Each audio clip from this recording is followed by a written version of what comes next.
what a wonderful turnout, and so many familiar faces and so much joy that you're experiencing with each other after having been apart for a long time. It's a little bit sad that this is the occasion that brings us back together, but it is a celebration of life, and so hopefully we're going to leave here in very high spirits, remembering an incredibly great man. This place was at the center of his life, and he made it his life for his entire career. It's a very special place. His memories endure for us as well as for Dave. I want to give a little bit of a reflection in my remarks in today's program because there's a little bit of a history that ended up coming full circle this spring when we lost Dave. Our hearts were broken when we learned that, tell me if this is, our hearts were broken when we learned that Dave's cancer had returned. Although Dave had won the day 17 years ago, this time felt different. When he decided to lean into the end, we were forced to imagine this institution without him, without his grace, his resolve, and his unerring sense of propriety. We didn't just lose a great man, but also a model of decorum who defined how we treated alumni and friends for over 40 years. I had the privilege of eulogizing Dave at his graveside service. I wish to give a version of those remarks this afternoon. I'm proud to be on the same program with Roger Kimmel, Dave's classmate and the former chair of the Law School Foundation Board of Trustees, as well as Dave's son, David. I have had several months to witness the love and attention that David and Suzanne have devoted to their father's memory. They have managed every detail, effected his wishes, and prioritized Sonny's care. The Ibikins are an amazing family, and on behalf of the law school, we're always here for you. So most of you know me as the head of the Law School Foundation. What I really am is the person who was lucky enough to have inherited the house that Dave built. In 1979, Dave became the executive director of the foundation. He was interviewed by the UVA Lawyer magazine. Dave said the one thing he wanted to improve, quote, was the percentage of participation in the annual giving program. His goal was for everyone, to be touched and solicited to make a gift. That sounds simple enough, but I'd like you to think for a moment about Dave's ambition 43 years on. It was inclusive before inclusive was a label. Dave wanted to make concrete and almost spiritual wish for his alma mater, namely, to encourage its alumni to belong to something bigger than themselves. Boy, did they respond. From 1980 through 2007, when Dave retired, the law school's annual giving program became the envy of the legal academy and a hallmark of our brand. Rising steadily year after year, the alumni giving rate crossed 35% in 1985, 40% in 1989, 45% in 1999, and surpassed 50% in Dave's last 2 years. I dwell on this feat because it reveals so much about Dave. Mustering thousands of alumni to become donors was a heavy lift. Dave relished the challenge. Our alumni giving rate wasn't just a record for us, it was the highest among all law schools. Further, it became the driver of our philosophy and of our efforts. It represented democratic outreach with a small d, a sincere way to say every alum matters and every gift counts. A testament to Dave's vision that institutional flourishing is a game of addition and creating a place for everybody is that the law school's alumni giving rate stayed above 50% for nearly 15 years, until COVID, and continues to lead every other law school in the country. The benefits of Dave's big tent approach improved the law school in every decade. In the 1990s, the foundation funded the construction and renovation of this law grounds, secured by more than $50 million in gifts and pledges. In 2000, the law school completed the then largest capital campaign in the history of legal education, raising more than $200 million. And in 2002, the law school leveraged this rising tide to embark on a new arrangement with the university called financial self-sufficiency that would rely on endowment and donor support to compete with our private peers. How did that work out, you might ask? The answer is brilliantly. Today, the size of our endowment trails only Harvard, Yale, and Stanford's on a per student basis and is top 5 in gross value. Along the way, Dave served an all-star cast of board chairs and trustees and was at the right hand of a long line of extraordinary deans. Our structure, as you may know, is somewhat unique. The foundation is independent, with its own management and governance, but is chartered to advance the law school. The law school is the crown jewel of the university and a proud part of it. The deans appreciate the money and the counsel that the foundation provides, and in turn, the foundation is loyal to them. This partnership between the law school and the foundation could easily be called our secret sauce. The respect we hold for each other is mutual and reciprocated. Together, we represent every interest, from faculty and students to alumni, donors, and friends. It is truly complementary, and nobody understood the need to harmonize the parties better than Dave. No matter the change in style, Dave was unruffled and cheerful. When given new marching orders, Dave executed them dutifully. If someone was mistaken, Dave never corrected them, certainly not publicly. When we met goals or exceeded expectations, Dave always deflected the credit. And if even the smallest thing went wrong, Dave was the first to accept responsibility. He conducted himself every day as if his honor were being tested. Indeed, that was his code. It shouldn't surprise anyone that someone so virtuous, so emblematic of UVA and this law school would land here and never leave. I got to watch Dave practice his craft for 22 years. What I'm about to describe is almost non-intuitive. For Dave, it was never really about the money. Yes, that was a way to keep score, but it wasn't all that mattered. It was about being with you and extending the goodwill of the law school to its friends and alumni everywhere. When Dave Ibbeken called you for an appointment, you knew you were being seen by the very best. It was an honor, a compliment to you.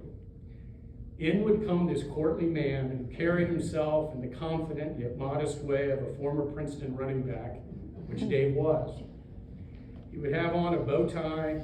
In the fall and winter, he would also be wearing a fedora, and he would extend his hand and offer a firm grip. What followed was a conversation about anything and everything, memorable for its substance about the law school and the warm feeling of having been visited by Dave. For his part, Dave enjoyed being with you even more. His preparation for each meeting was deliberate, thorough, meticulous. One of Dave's great loves was maps.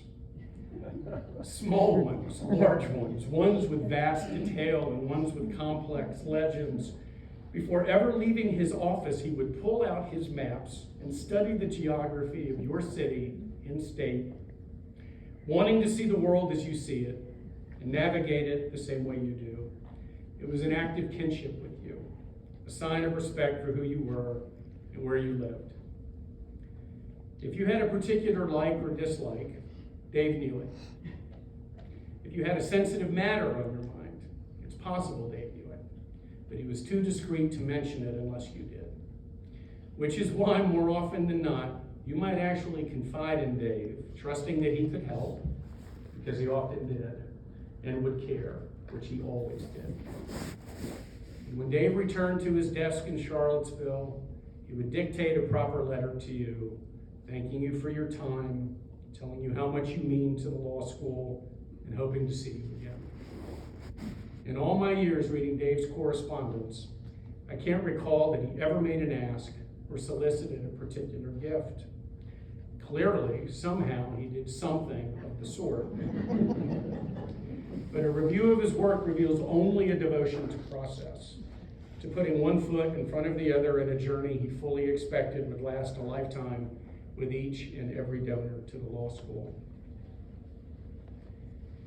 In December 2005, I gave Dave a card, which he kept in his desk all these years. It said, "Dave, I truly was at a loss what to give you for Christmas. You are the man who has everything, a loving family, loyal friends, and a legacy that will endure. So instead of a gift, I thought I would simply say thanks for answering all our prayers and beating back your cancer. It will be a joy to have you here where you belong for many years to come." I couldn't get through those words at Dave's funeral. I can hardly get through them now. Reading them seems like cruel irony. Dave's legend only grew after recovering. He would always turn up where each of us looked for him, on the road, on the golf course, at reunions, year after year. Even now, I walk off the elevator and believe Dave will be in his office, composing an email or on the phone, joining yet another person to the cause and making them feel really good about it. Those are the memories we will keep. We will remember them because Dave made the professional personal. He may have known your parents and possibly even your grandparents. And as the years rolled on, he knew your children and your grandchildren too. In that way, Dave anchored the foundation. He was the foundation until the day he died. For thousands of alumni, Dave was a resource and a steward. For many deans and scores of trustees, Dave committed his leadership to their leadership. The results are all you need to know about his success and ours.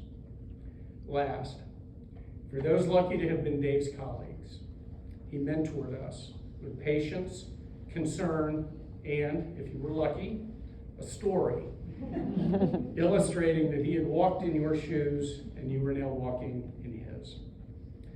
From today forward, we will ask ourselves anytime we are unsure, what would Dave do? And we will be guided by his example of service, integrity, and civility. Those are his values, and they will remain ours. Roger.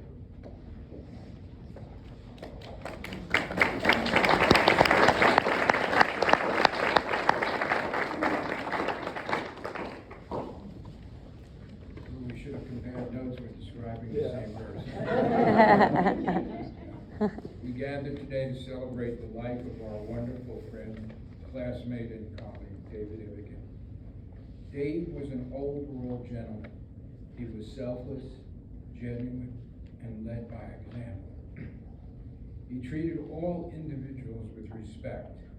Dave was humble, and his dignity and gentle persona belied the old football player's competitiveness, which enabled him to lead the foundation's growth from, as Lou indicated, $5 million when he joined the foundation in 1979 to more than $300 million when he retired in 2007, a 60-fold increase in the endowment. Dave set the cultural tone at the foundation. He created a wonderful work environment, often hiring law school graduates for foundation positions. Dave was about building relationships, which is an essential element of the UVA Law School experience. Recognizing the law school's unique culture, Dave was an advocate for seeking broad-based alumni support rather than only targeting large donors. Dave took great pride in the foundation and the institution it supports. His affection for the law school was evident every day. Dave always made it clear that the foundation was the vehicle to support the law school and the special culture and environment its students, faculty, and deans created. Dave's joy in the success of law school graduates was always apparent. Dave celebrated that success not as a development officer, but as a friend. We all knew Dave was our friend. While heading the foundation, Dave taught real estate law for 13 years, and he also taught professional responsibility. I always thought Dave was the perfect individual to teach legal ethics because Dave had impeccable ethical standards. Dave was always very consistent and disciplined. He loved his family, the law school, bow ties, and golf. I've always wondered whether the story that Dave did not take any drinks of alcohol while at Princeton for 4 years on the football team was apocryphal. No, it's true. It's true. I could just always wonder about that. Dave loved visiting alumni, and he and Sonny often visited together. You could also always tell when Dave had that twinkle in the eye, and he was going to go give you one of those alumni stories, those warm stories about all of us. And sometimes he would say, you know, Roger, did I tell you this one before? Often he did. We are going to miss Dave's repertoire of alumni stories. Sonny, we all know what a supportive partner you were, and how integral you were to Dave's wonderful stories, alumni visits, and success. Dave's classmates, the class of 1971, recognized and appreciated the immense impact Dave had on the law school and the leadership of the foundation. And we also appreciated his very dignified leadership style. He was just a very classy person. As a surprise to Dave, and with great appreciation and affection, at our class's 30th reunion, the class established the David H. Ivigan 71 Research Professorship. Dave later told me that when he was at the next development office conference, the head of development at Harvard said to him, with a touch of respect and possibly some envy, that no other development office ever had a professorship in their name. Now, I will tell you, knowing Dave, the words that I put in and possibly some envy, those are my words. Dave would never have a thought like that. The law school would not be the special institution it is today without Dave's 20 years building and leading the foundation. The incredible growth of the foundation's endowment supported the law school in 9 different deans' efforts to enhance both the student and faculty experience. The law school's ranking in providing the best student experience and having the best professors is no accident. The foundation's support of the law school's programs and deans have contributed to that success and is part of Dave's legacy. Dave's special gifts to us include selecting who to succeed him and hiring Helen and the other long-serving foundation staff. Dave understood the heartbeat of the alumni and instinctively knew Lou and Helen did as well. There are many unwritten chapters to Dave's legacy. The chapters will be filled for many years by the future graduates of the law school. Every UVA law student today and in the future is and will be a part of David Ivigan's legacy. John Steinbeck, writing of his friend Edward Ricketts, said, "It is so easy to give, so exquisitely rewarding. Receiving, on the other hand, if it be well done, requires a fine balance of self-knowledge and kindness. It requires humility and tact and great understanding of relationships. In receiving, you cannot appear, even to yourself, better or stronger or wiser than the giver, although you must be wiser to do it well." May our wonderful friend and classmate rest in peace.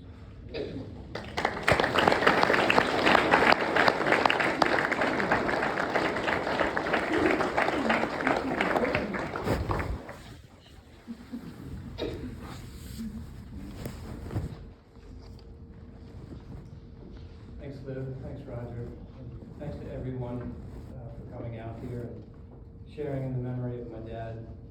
He would be touched. Many of you knew my dad through the law school, and I know that the connections he made here were such a big part of his life and of our families. He believed strongly in education at all levels and devoted his life in pursuit of that mission.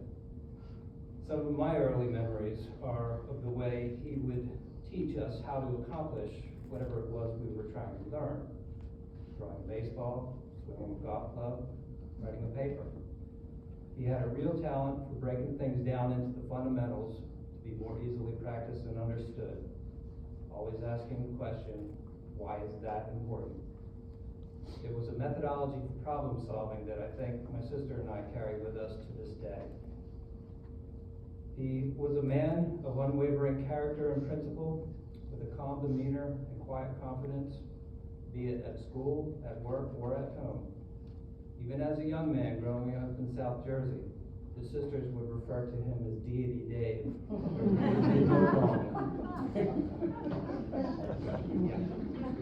There are many things that I'll remember about my dad.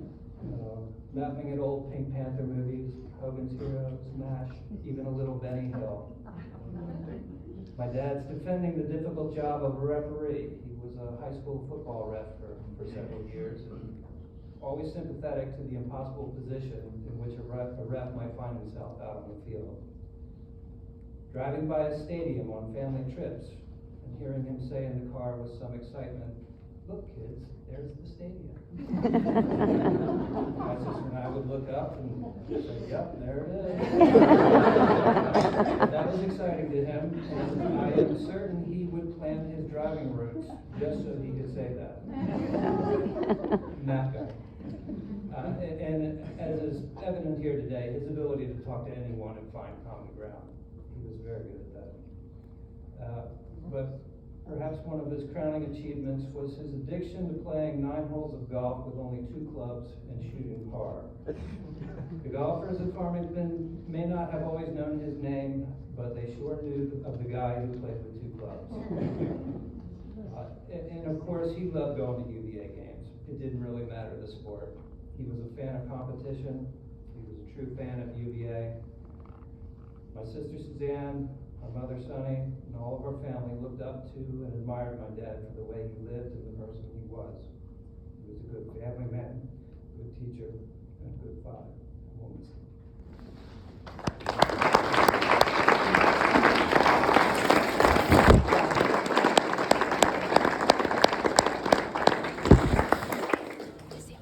We know that there are people who want to bring some personal tributes to the members today, and I think what we would ask is if you just come up to the podium, because this is going live on video, and I have some names of people who said they wanted to do so. Let me start with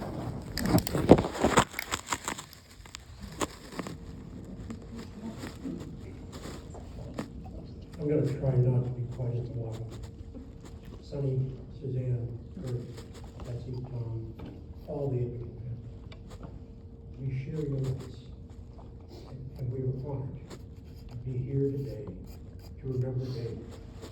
I first met Dave in the fall of 1969 as a first-year student at the law school. He was a respected upper-class law student, still wearing a coat and tie. He became, over the years, a great friend. We played hundreds of rounds of golf together, and that's primarily what I'm going to speak about. Make no mistake about it, Dave was an excellent golfer with a near-perfect golf swing that sent the ball flying much farther than the swing suggested. Schooled in the game as a young man at Tavistock and Pine Valley, Dave learned the game well, and he knew it well. Dave was even a very good senior player, winning 2 Farmington Senior Championships in 2011, when he was 69 years old in May and 70 years old in October. Among his victims, and everybody else over 55 that was playing in that event, was myself and our friend Mark Krebs here today. Dave could play a lot better than his age. He was even a single-digit handicap player when he left us.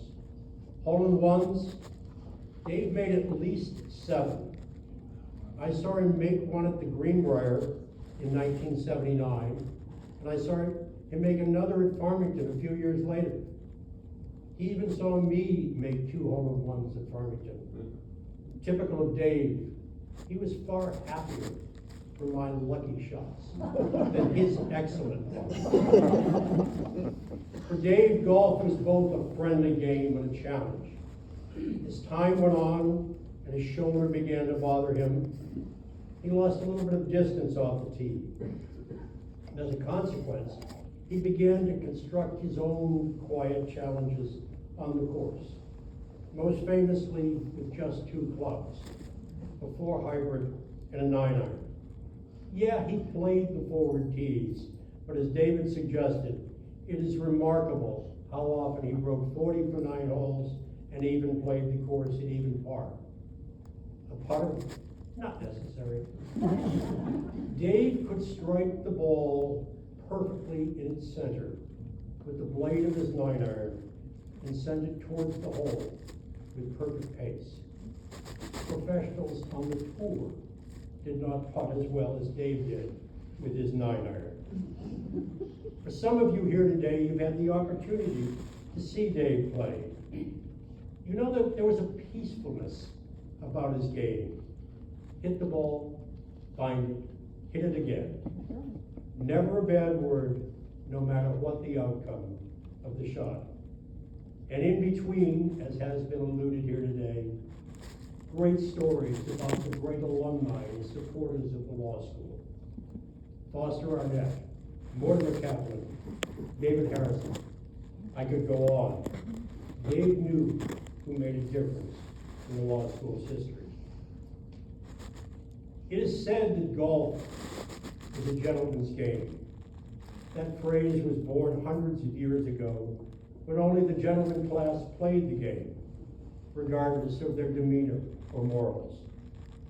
Dave, like a few others we have met in life, embodied the superlative incarnation of the term gentleman golfer. Dave was a gentleman who played golf and lived his life in a very gentlemanly way. And this brings me to a moment in our lives that I'm sure many of you, Roger included, share with me. The day Dave came to your office with a dean, Bob Scott in my case, and began that conversation. Somehow or another, finally coming around to a very gentlemanly suggestion of what you could do for the law school. The shot was easily taken, and it clicked as if perfectly struck. And in the most gentlemanly way, you were persuaded to make a commitment to make the law school the iconic place that it is. I said a moment ago that Dave knew who made a difference in this law school's history. I forgot a name. Dave's. Those of you who have walked these halls for almost the last 50 years know that it is because of Dave and his most gentlemanly manner that the law school had the wherewithal to be what it is today. Emerson Spees persuaded Dave to return to the law school in 1979. And since then, his work has been the margin of excellence which has enabled our faculty, students, alumni to be great and to be ladies and gentlemen in all our dealings. Just as Dave lived his life, there is no rancor in this law school community. Only love and respect for each other. Dave spent his life flawless, quietly being the face of that love. And for that, we are truly thankful.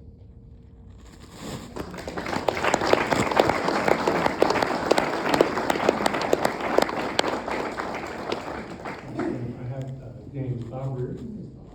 There's Bob.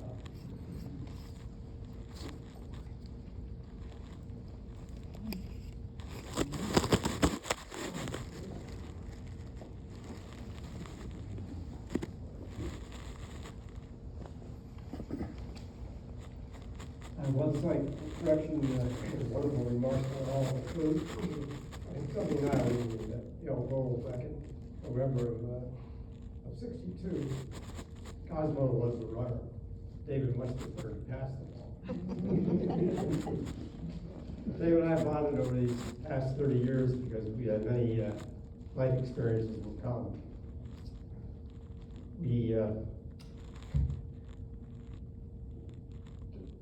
David and I both played Ivy League athletics. We served as military officers during the Vietnam era. Our experiences here at the law school, we both had work intersections with outstanding 1968 UVA graduate Pete Gray, who was later killed in Vietnam. And lastly, and most importantly, appreciation and love for our family and friends. But David never anticipated that one day he would have to function as my quasi-doctor. And that incident that occurred demonstrated to me how meticulous Dave was and how he paid attention to details. But the long-term success that they've had here at the foundation was not an accident of good fortune and timing. David prepared himself. He knew our graduates. He knew what we did. He knew our families. And he remembered. And in turn, we alumni appreciated Dave personally and supported his life work. David and Sonny would come down to Naples, Florida every January for the annual Foundation Peers Conference. And starting about 20 years ago, David and Sonny would extend their stay for a few days on occasion by coming to visit with my wife, Fawn, and me at our California townhouse at Barefoot Beach. David loved to rise in the morning and walk the beach, and Sonny too enjoyed our water proximity and great views. But David and I would play golf at various courses with some of his local friends and law alumni. But our round in January of 2005 was going to be different. I had just undergone my second hip replacement the previous November, and while the surgery itself went well, I resumed vigorous exercise too soon and dislocated the hip twice. To my wife's Lana's dismay, she had to watch my surgeon pull my right heel down and rotate the hip clockwise until it reseated itself. Further compounding her anxiety, the hip later dislodged twice, but did not quite fully dislocate. So I prevailed on her to do as she had observed the surgeon doing and not call the EMTs, which she much preferred to do. So, despite those complications, I was cleared to play golf in January of 2005 while Dave and Sonny were visiting. You can imagine Dave's reaction the night before dinner when Lana related to him what he might be required to do. I think Sonny and I have heard more than once Dave's favorite epithet. Oh dear. Sure enough, the next morning, as I approached the first tee with David, he stopped me and said he was just not comfortable being off without further preparation. At that point, he said, I would like you to lie down while I practice what Lana related to me. I was incredulous at first, but then I realized it was just Dave being the boy. And why he was so successful at everything he did in his life.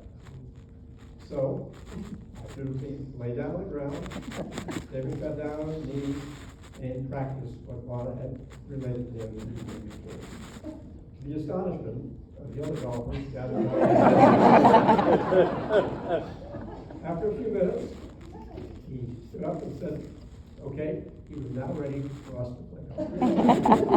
I can report that we had a very enjoyable round without incident. I played within myself with a slow measured swing and shot an easy 85, while David posted as usual mid-70s, high 80s masterpiece.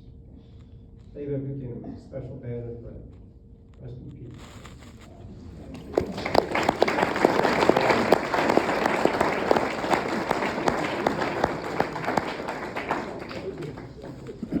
His hand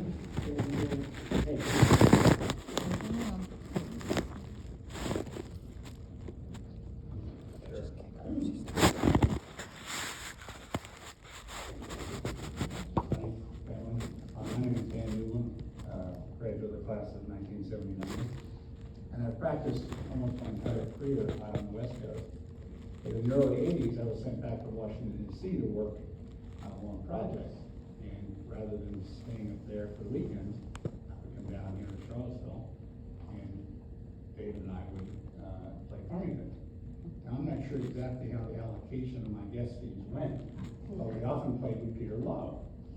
So about the 6th time in a month that I was down here, Peter Lowe said rather acerbically, "You know, you can join here."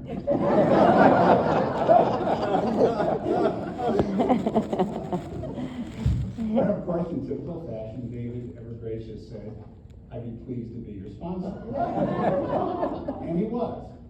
And so for the ensuing 30+ years, much like Jim Malone, I played countless rounds of golf with David, both here and when he and Sonny would visit California. My game is a bit more erratic than David, but from time to time we would find ourselves both in the middle of the fairway. I always got a kick out of David's elliptic device. He would see me reaching for a club, and he would look over, and he would never say, "Don't hit that," or "That's not right." He would start telling a story. It would be like, "Some folks think this shot is downhill. I'm not sure they're right." Just telling you, don't hit that. Even more funny was David's, in the rare instance, when he would ask for a favor, how elliptic that was. So the late Foster Woolman, also a graduate of this law school, was the vice president and general counsel of Bechtel Corporation for many years in San Francisco.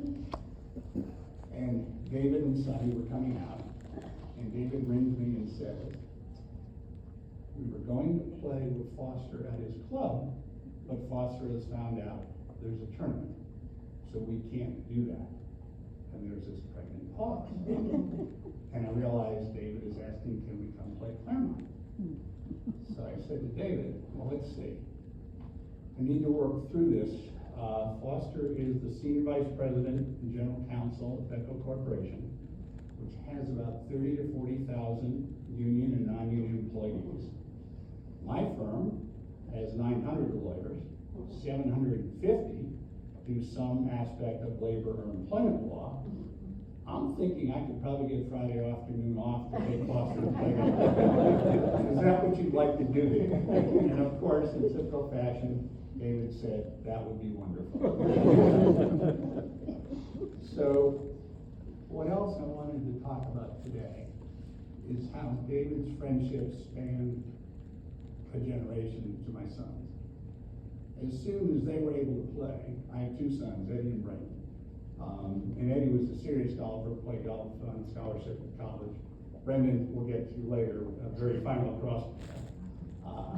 So as soon as they became old enough, when we would come back to Farmington, they would play with David, and when David and Sonny would come to California, Eddie and then eventually Brendan would also play. So the story goes forward for years, and Eddie's getting married. Now, Eddie managed to marry the only woman on the Cal lacrosse team from Boston. So we lost him to the East Coast. I thought, that's okay. Wedding in Boston, not a problem. We have an office in Boston. Plenty of my law partners belong somewhere. I can set up the Friday round for everyone who's coming even a bit early. You always forget the summer house. My lovely daughter-in-law grew up spending summers on Nantucket. So now we needed to find a place for 20 unaccompanied guests to play on Nantucket. Here comes Jim Malone. So I called David. I said, "David, small problem. We need a venue on Nantucket for about 20. And there's this pause. And David's like, "Do you want to call Jim or should I?" And I was like, "I wouldn't mind if you raised the flag first." So he brings Jim up, and one thing leads to another. And in a scene probably never again to be repeated on the hallowed grounds of Kankakee Golf Club on Nantucket, there were 20 unaccompanied guests on the driving range on a lovely day in May. And many of them were my son's college teammates. Knowing this was one and done, they would never again see Sanctity Head. So they hit the pro shop early and hard. They had quite a bit of equipment and shirts and hats and everything else down by the practice range.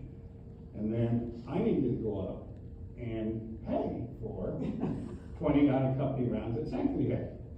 So I go into the pro, and he's looking at the now empty shelves that his teammates have sort of taken care of. And then I signed for the 20 unaccompanied guests at Sanctity Head, and the pro looks down on the tear-stained receipt and says, "What time is the wedding?" I said, "Tomorrow at 3. Would you like to come back in the morning?" That for morning meant all 20 of us. And then he said, "I can get you a foursome, and I'd be happy to treat." And he's about 15,000 ahead on the day, so all good. So I go back down to Eddie, and remember, he's got teammates. When Eddie played at George Washington, there were 12 players on the team. Every year, 6 were domestic and 6 were international players. And many of them had come across for the wedding. So I go and I say to Eddie, "We have a foursome in the morning. So you need to decide. Your brother's in. So it's you, Brendan, and I. Let me know." Eddie walks down the line, talks to David, comes back, we're done. And so the morning of Eddie's wedding, it was David, Brendan, Eddie, and myself. 3 years later, Brendan, my lacrosse player, is also getting married, only this time down in Palm Springs. The quality of the golf was going to be a bit different, so I started looking essentially for cow pastures in Palm Springs with 18 holes, and I found one. And of course, David came along, sort of dutifully, and at the end of the day, in typical David fashion, said, "I enjoyed the day." It was not Sanctity Head. However, we did have a tea time for just a foursome the next morning. Once again, I told my son, Brendan, "We have a foursome in the morning before your wedding." Brendan says, "Okay." Comes back to me about 5 minutes later, and he says, "David says if Sonny lets him, he's our foursome." So I point out to you that Brendan had played lacrosse at Trinity, Eddie had played golf at George Washington. They had their choice, each of them. And on the morning of their wedding, they both chose David Ivican to be our fourth. They adored him. And I want to finish with the story I just heard. When the Dean and Kathy and Lou were out in San Francisco a couple weeks ago, Kathy mentioned that when David was being recruited to play football in college, that one of the schools he considered was a Naval Academy. But it turned out that at the same time, another modest athlete was being recruited by the Naval Academy named Roger Staubach. So David, not surprisingly, wanting playing time, and as so many have had in the past, had to go to his fallback school, Princeton University. Well, I've had the honor of actually representing Roger. I tried a case for him, thankfully successfully, and in the run-up to that, spent about 2 years intermittently with Roger, both in California and in his office in Dallas. And one of the interesting points about Roger was how fiercely loyal he was to his teammates and friends, but especially his high school teammates. And every second year, every 2 years, there is a long weekend where Roger and his wife meet various parts around the country with the guys he played high school football with. And I'm sure, to some degree, he subsidized it. But his assistant let me know at the beginning of the case, that was a weekend you did not mess with. And so, as I was walking back down from the Olympic Club, having spent a lot of time with Roger, and obviously countless hours with David, I was thinking of all the honors Roger Staubach had. The Naval Academy, the Heisman Trophy, the Pro Football Hall of Fame, Super Bowl champion. He never got to be David's teammate. And more importantly, he never got to be David's friend. That was a real honor. Thank you.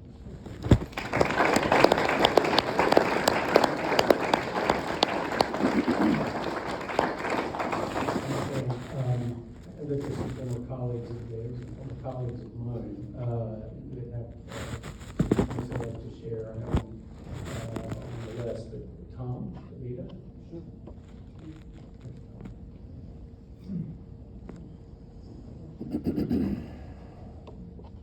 Hello, I'll be real brief, because those were spectacular remarks and I don't have much to add.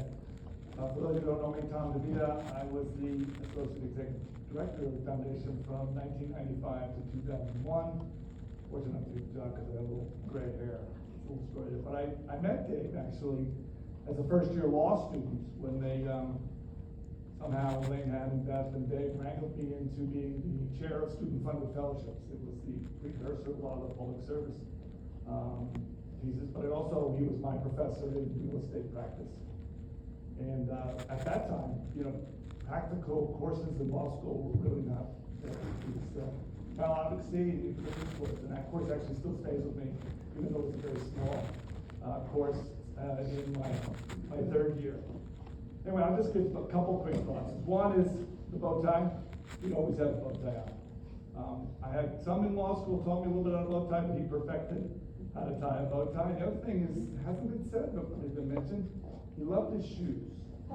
He had lots of shoes, and for me, he always pointed out his Quarterman shoes. He had some others, he always made sure they were polished and was ready to go. So his always was impeccably dressed. He was kind, a gentleman, a great leader. And I'm remembering, one of my memories that came right back was when I was working like crazy at Morgan Lewis and Bacchus, and the opportunity, I think I might have talked to Helen, David Ferretti was heading back to Charleston in 1995, and there's an opportunity to law school. And I called, and I forget if it was David or Helen. Helen said, they want someone with a little more gray hair. I said, well, let me apply and see what happens. So Dave says, I think come down and we'll have an interview. Because you don't really know Bob Scott. Roberto is what I can call him. But, so, the interview at the time was in a group setting. I don't remember who else was in the room, but I know Bob was there. And Dave was there. If you imagine sitting in the room, you're getting interviewed by Bob Scott, but Dave was down at the end of the table. And it's always daunting to be in a room of such incredible people. And Bob Scott, obviously, I didn't have him as a professor, didn't really know him as a professor, because when I was a student, he was visiting Columbia and other places. So he never really came back. He was this legend on Broadway in the videos that he had. So I'm in this interview, and it's a little bit daunting and the like, and I'm doing the best I can. And there was Dave, very quietly, kindly, just smiling, this simple smile. You're doing great. And then we came down here, my wife and I, and our 2 children and an infant child, so 3 kids. He made sure we had housing before we got into our house, and was such a wonderful, wonderful person. My older children still think very fondly of them because they came to the undergrad and enjoyed knowing him and being with him as well. So those are pretty important memories to me. 2 more quick things. One is, I'm not a good golfer. He tried to make me a good golfer. But after having 3 children when we got to law school, we left with 5 children and have 6 children. So I'm probably never going to be a great golfer. Maybe Jim, you can teach me to be a better golfer. We'll get there maybe eventually. But the one golf story I have with him was in trying to get me to be a good golfer. He took me over to Farmington a few times. And one tournament we played in, it was a disaster. It was a disaster. But after the tournament, there was a miniature golf. They took I don't know if they do this routinely, they took the green and made a miniature golf course out of it. And we won the tournament. I have the very early stage Scotty Cameron putter in my bag to this day. So, a wonderful leader of the foundation. Maggie and I walked through the halls here. 26 years ago, probably almost to the day, we sat in this very room, dedicated this space, this entire building, to Jim Slaughter. He taught me so much. My job was to make sure the foundation ran, and I did the best so we could go out and see everybody.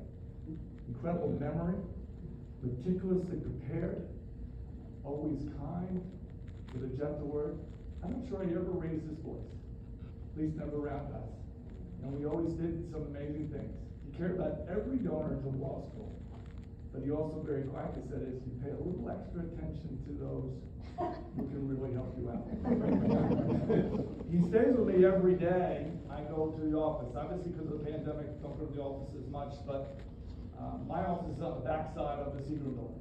And for those who don't know it, Jim Slaughter's office was in the Seagram building. And Dan Rosenblum was around the block on Madison Avenue, I think somewhere in the 50s, 47. And so you have a constant reminder of Jim Slaughter, but more importantly, Dave and his impact on me professionally and personally. It stays with me to this day.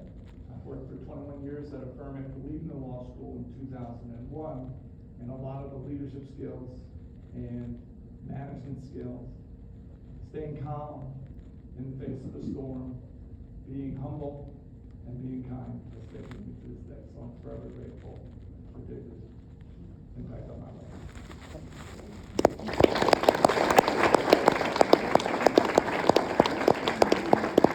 A couple of women involved with the foundation, and some of them are unfortunately to overlap with, but she was a legend in our house, and I'm glad she's here today, Laurel.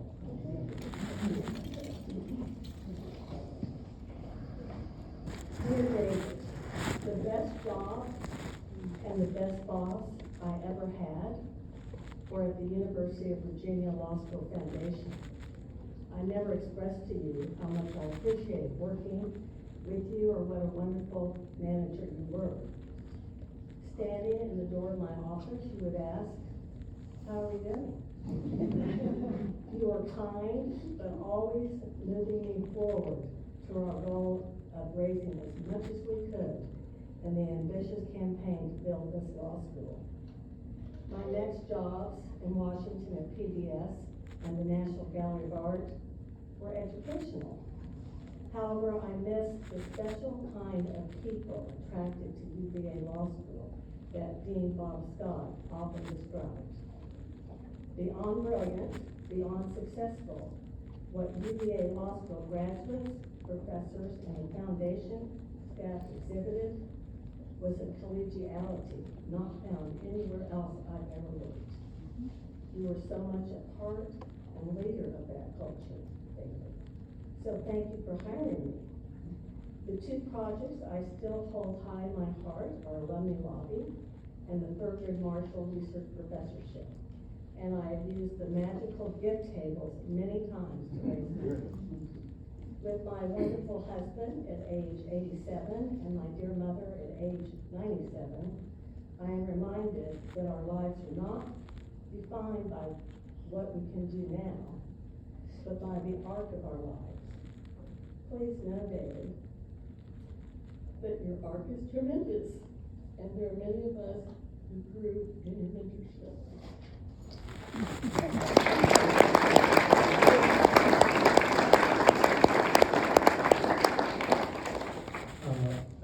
I think a nice place to end would actually now be with one of our newest colleagues, Kate Martin, who's out close today, both in the office and on the golf course.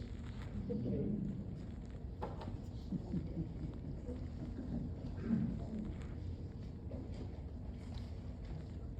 Hello everyone, my name is Kate Martin, as we've said, and I've had the great privilege of serving as a development officer at the Law School Foundation for almost 5 years.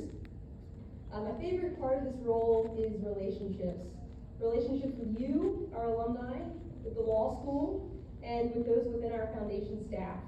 To that end, knowing Dave Ivican has been an absolute highlight. As we remember and celebrate him today, I want to simply acknowledge the wonderful friend and mentor that Dave was to me. As a new hire, I learned immediately that Dave was a giant. He was beloved and respected among our staff, and the message was always clear: Dave knows the way. I have to now turn and thank you, Lou, because you once said to me, spend as much time with Dave as you can. That encouragement, and perhaps your permission in a sense, led to a treasured friendship. and 4 years of golf lessons, sticking to the theme. Dave was so pleased to learn that I owned a set of clubs that he blindly invited me to join him on the range at Farmington one afternoon. He was likely less pleased to see that ownership did not necessarily translate to ability, but thankfully he saw enough of athletic promise to take me on as a student.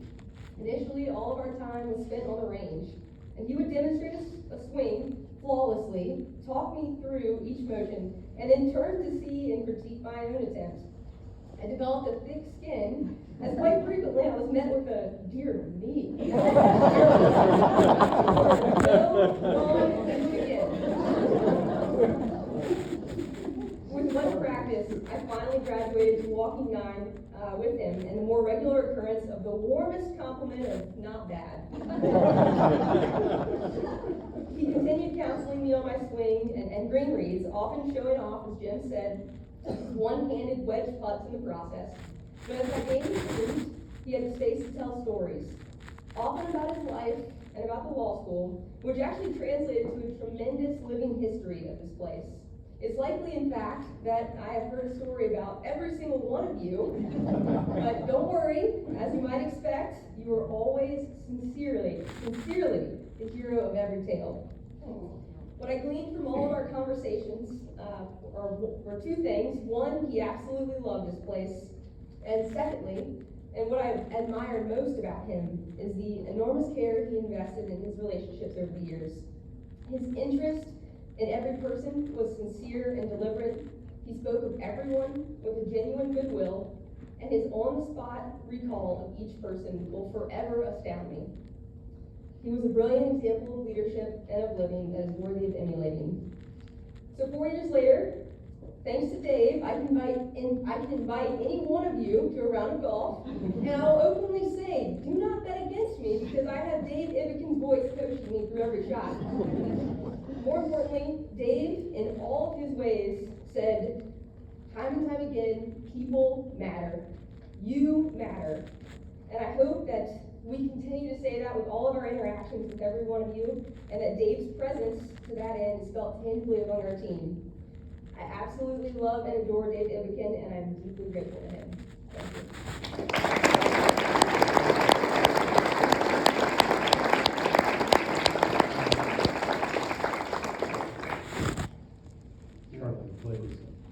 Charlie Fitzgerald, for those who don't know him, I think some with university ties will remember him, a great contemporary of Dave's and a great friend of the law school every year he was on main grounds.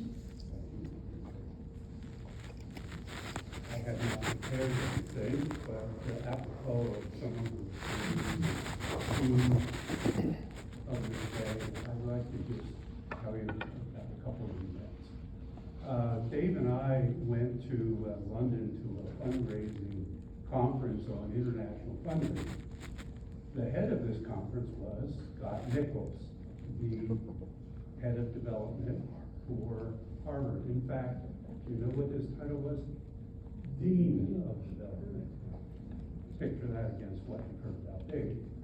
So this was after the very successful campaign, and we were asked to ask a question at the very outset of the thing. So I wrote the question, which law school raised the most money?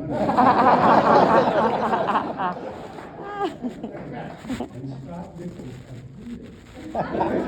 So very pleased about that. Another one involves Dave's son.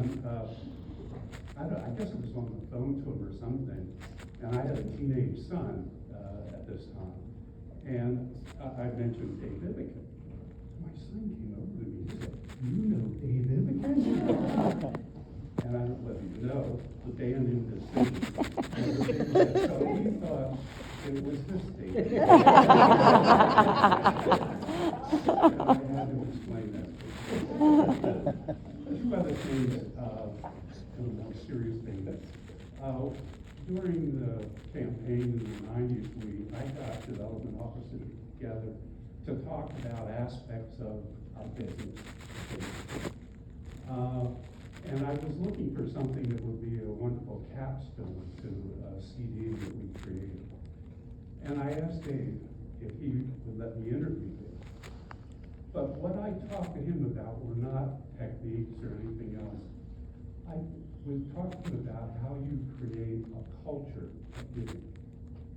And from everything we've heard today, you can be guaranteed that Dave knew a lot about creating a culture of giving. He did it at law school, for sure.